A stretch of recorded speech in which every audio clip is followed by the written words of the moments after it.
আসসালামু আলাইকুম রহমতুল্লাহি ওয়া বারাকাতুহু। আশা করি আল্লাহর রহমতে আপনারা সকলেই ভালো আছেন। আমি অসম্পূর্ণই থেকে গেলাম। শূন্যতা আমায় গ্রাস করে ফেলেছে। কিসের এই শূন্যতা? আমার তো সব আছে, বাড়ি গাড়ি টাকা পয়সার তো কোনো অভাব আমি দেখতে পাচ্ছি না। তাহলে আমায় খুঁজতে হবে এই শূন্যতাটা কিসের। ইসাকের কাঁধে মাথা দিয়ে বসে আছে ফাইজা। ইসাক বলল, আচ্ছা ফাইজা, তোমাকে একটা কথা জিজ্ঞাসা করি। ফাইজা বলল, বারে, এটা আবার জিজ্ঞাসা করা লাগে? তোমার যা খুশি বলতে পারো। মুস্কি হেসে ফাইজার জবাব। ইসাক বলল, আচ্ছা তুমি কি নামাজ পড়ো? ইসাকের কাঁধ থেকে মাথা তুলে অবাক দৃষ্টিতে চেয়ে রইল ফাইজা। ফাইজার ঘোর যেন কাটছেই না। 2 বছরের রিলেশনে ইসাক এমন কথা কখনোই জিজ্ঞাসা করেনি। তাহলে আজ কেন জিজ্ঞাসা করলো? ফাইজা অবাক হয়ে জিজ্ঞাসা করলো, হঠাৎ এই কথা? ইসাক বলল, বলোই না, নামাজ পড়ো। ফাইজা চুল নাড়াতে নাড়াতে বলল, মানে মাঝে মধ্যে পড়ি। ইসাক বলল, ও আচ্ছা। দীর্ঘ শ্বাস ছেড়ে আবার দূর দৃষ্টি দিল ইসাক। ফাইজা আলতা করে আবার ইসাকের কাঁধে মাথা রাখল। ফাইজা বলল, আচ্ছা বলো তো, হঠাৎ করে তোমার কি হয়েছে? কয়েকদিন ধরে খেয়াল করছি কেমন মনমরা হয়ে থাকছো। কি হয়েছে আমাকে বলা যায় না? ইসাক বলল, শূন্যতা। ফাইজা বলল, শূন্যতা? কি বলছো? কিছুই তো বুঝতে পারছি না। কিসের শূন্যতা? ইসাক বলল, তুমি বুঝবে না। শূন্যতা ঘিরে ধরেছে আমায়। বুকের ভিতরে অজানা এক শূন্যতা।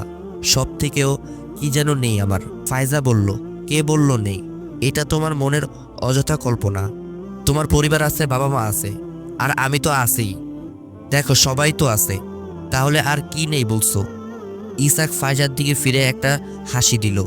ইসাক বলল, জানো এই বুকের ভিতর কিসের শূন্যতা বিরাজ করছে?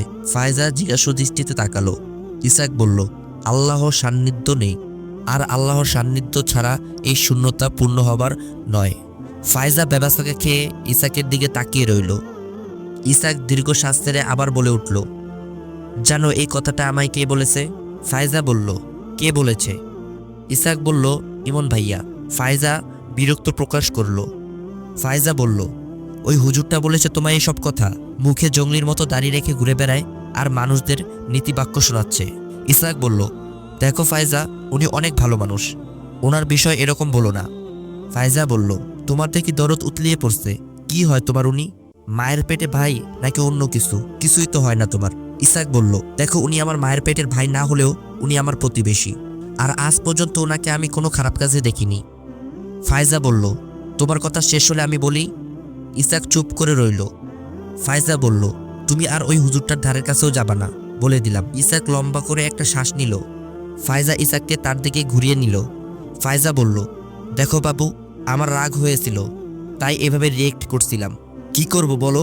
ওই ছেলেটাকে আমি 2 চোখে দেখতে পারি না, তাই ওর কথা শুনতেই এমন রিয়েক্ট করলাম।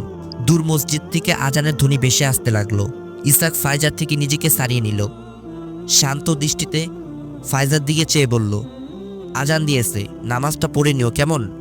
আমি আসি, তুমিও সাবধানে যেও। ফাইজা বলল, শুনো। ফাইজার পুরো কথাটা না শুনে ইসাক হনহন করে হেঁটে চলে আসলো।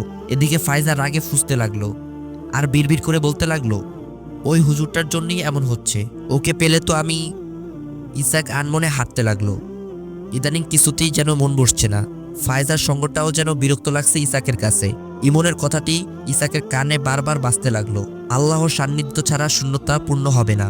হাঁটতে হাঁটতে বাড়ির সামনের মসজিদে এসে পাটা যেন থমকে গেল ইসাকের। কি এক শক্তি যেন টানছে ভিতরে যাওয়ার জন্য। ইসাক মনে মনে ভাবতে লাগলো, আর তো কোনোদিন এমন হয়নি। কতদিন তো এই মসজিদটা পাড়ি দিয়ে গেছিলাম, আজ হঠাৎ কেন এমন হচ্ছে? ইসাক মসজিদের দিকে আনমনে তাকিয়ে রইল। পিছন থেকে হঠাৎ কাঁধে কারো স্পর্শে ফিরে তাকালো ইসাক। ইমন হাস্যোজ্জ্বল চেহারা নিয়ে দাঁড়িয়ে আছে। ইসাক বলল, আপনি? ইমন বলল, এখানে দাঁড়িয়ে আছো কেন ভাই? ভিতরে চলো। ইসাক মুশকিলে পড়ে গেল। মাথা চুলকাতে চুলকাতে ইসাক উত্তর দিল, ভাই টুপি নাই তো। ইমন ইসাকের হাতে টুপি ধরিয়ে দিল। মুস্কি হেসে ইসাক বলে উঠল, চলুন ভাই ভিতরে। দুজনই আল্লাহর পানে ছুটে চলল। সেজদায় গিয়ে ইসাকের চোখের পানি ঝরঝর করে ঝরতে লাগলো। কেন যে কান্না পাচ্ছে এত বুঝতে পারছে না ইসাক, তবে বুকের ভিতর যে শূন্যতা কাজ করছিল সেটা আর নেই অনুভব করছে সে। মুনাজাতে 2 হাত তুলে কিছুই চায়নি ইসাক, বরং এইটুকুই বলেছিল, হে আল্লাহ, আমায় তুমি ক্ষমা করো। এইটুকু বলি গলাটা ধরে যায় ইসাকের। কান্নায় ভেঙে পড়ে সে। ইমন নামাজ শেষে ইসাকের দিকে খেয়াল করে, অনবরত 2 হাত তুলে কান্না করেছে। ইসাকের চোখের পানি থেকে ইমনেরও চোখটা ঝলঝল করে ওঠে। পুরনো স্মৃতি মনে পড়ে যায় তার। ঠিক ইসাকের মতোই সেদিন এভাবে কান্না করেছিল সে। দিনের বুঝ পাওয়ার পর থেকেই সব কষ্ট আস্তে আস্তে দূর হতে থাকে। দীর্ঘ শ্বাস ছেড়ে ভাবনার জগৎ থেকে ফিরল ইমন। ইসাক ততক্ষণে ইমনের পাশে চলে আসে। ইসাককে দেখে মুস্কি হাসলো ইমন। ইসাকও প্রতি উত্তরে মুস্কি হাসলো। দুজনেই একসাথে বেরিয়ে আসলো মসজিদ থেকে। হাঁটার পথে ইসাক ইমনকে বলল, ধন্যবাদ ভাই। ইমন বলল, কেন? ইসাক বলল, আপনার উসিলায় আজ অনেক দিন পর নামাজ পড়া হলো, মনে অনেক শান্তি পাচ্ছি। ইমন একটু ভুরুকুচকালো ইসাকের মুখে অনেক দিন শুনে। ইসাককে প্রশ্ন করলো ইমন, অনেক দিন পর কেন? প্রতিদিন পড়ো না? ইসাক একটু ঘাবড়ে গিয়ে বলল, ভাই, প্রতিদিন সময় হয় না, কলেজ পড়ালেখা এই নিয়ে চলে যায়। ইমন মুস্কি এসে বলল, প্রতিদিন সময় মতো খাওয়া দাওয়া করো তো? ইসাক হ্যাঁ বলে মাথা নাড়ালো। ইমন বলল, শোনো ভাই, যদি তুমি প্রতিদিন সময় মতো খাওয়া দাওয়া করতে পারো, এর জন্য সময় বের করতে পারো, তাহলে নামাজের জন্য কেন পারবে না? দুনিয়াতে সুস্থভাবে বেঁচে থাকার জন্য আমাদের খাদ্যের প্রয়োজন হয়, তেমনি দুনিয়া ও আখিরাতের শান্তিতে সুস্থভাবে থাকার জন্য আমাদের 5 ওয়াক্ত নামাজের দরকার। আর যারা নামাজ পড়ে না তাদের জন্য দুনিয়াতে যেমন শাস্তি রয়েছে তেমনই পরকালে। ইমনের প্রত্যেকটা কথা ইসাকের মনে গিয়ে গাঁথে। বারবার আফসোস হচ্ছে ইসাকের, কেন যে আগে কেউ বুঝালো না। আরেকবার ইমন ভাইকে ধন্যবাদ জানালো ইসাক। ইমন মুস্কি হেসে বলল, ধন্যবাদের পরিবর্তে জাযাকাল্লাহ খায়ের বলা উত্তম। ইসাক মুস্কি হেসে বলল, জাযাকাল্লাহ খায়রান। দুজনে কথা বলতে বলতে ইমনের বাড়ির কাছে চলে এলো। ইমন বলল, চলো ভাই, এই গরিবের বাড়িতে একটু চা নাস্তা খেয়ে যাবে। আপনারা গরিব? মুখ বাঁকা করলো ইসাক। ইমন হাসলো। ইমন বলল, আচ্ছা চলো। ইসাক বলল, না ভাই, আজকে যাব না, অনেক সময় হয়ে গেছে, মা চিন্তা করবেন, অন্য একদিন আসবো। তারপর ইমন বলল, আচ্ছা কাল কলেজে দেখা হচ্ছে ইনশাল্লাহ। ইসাক বলল, ইনশাল্লাহ। ইমন অনার্স শেষ বর্ষে পড়ে, আর ইসাক একই কলেজের প্রথম বর্ষে। বাড়িতে এসে নিজের মোবাইলটা হাতে নিল। ফাইজার 20টা কল। একটু বিরক্ত হলো ইসাক। বিরক্ত ভাব নিয়ে কল দিল ইসাক ফাইজাকে। ইসাক বলল, কি হয়েছে? ফাইজা বলল, কি হয়েছে বলছো এখন? এতক্ষণ কোথায় ছিলা? শান্ত কণ্ঠে ইসাক উত্তর দিল, নামাজে ছিলাম। ফাইজা চুপ মেরে রইল। ইসাক আবার বলে উঠল, শোনো, আমার কথা বলতে ভালো লাগছে না, পরে কল দিব। ফাইজা অবাক হয়ে বলল, আমার সাথে কথা বলতে তোমার ভালো লাগছে না? ইসাক বলল, দেখো, তুমি যেটা ভাবছো সেটা কিছুই নয়, রাখছি আমি। ইসাক কল কেটে দিল। ফাইজার চোখটা ভিজে উঠল। পরদিন দুপুরে কলেজের নির্জন জায়গায় ফাইজা ইসাককে টানতে টানতে নিয়ে যায়। ফাইজা ইসাককে জিজ্ঞেস করে, কেন এমন করছো তুমি? কালকেও ঠিকমতো কথা বললে না, ভালো লাগছে না বলেই কল কেটে দিলা। আজ কলেজে আসার পর থেকে দেখা করলে না, কেন ইগনোর করছো? কি দোষ করছি আমি? ফাইজা কান্নায় ভেঙে পড়ল। ইসাক কি বলবে ভেবে পাচ্ছে না।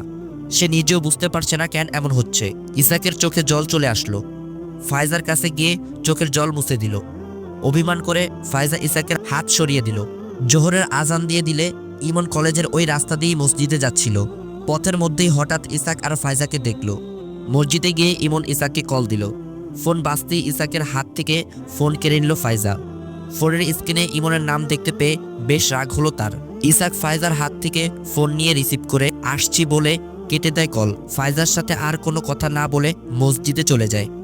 ইমন মনে মনে ভাবতে থাকে, নামাজ শেষে ইসাককে হারাম লিশনের ভয়াবহ শাস্তির সম্পর্কে জানাবো। ইসাক চলে আসলে দুজন মসজিদের ভিতরে ঢুকে, আর এদিকে ফাইজা ইসাককে অনুসরণ করতে করতে তার পিছে চলে আসে।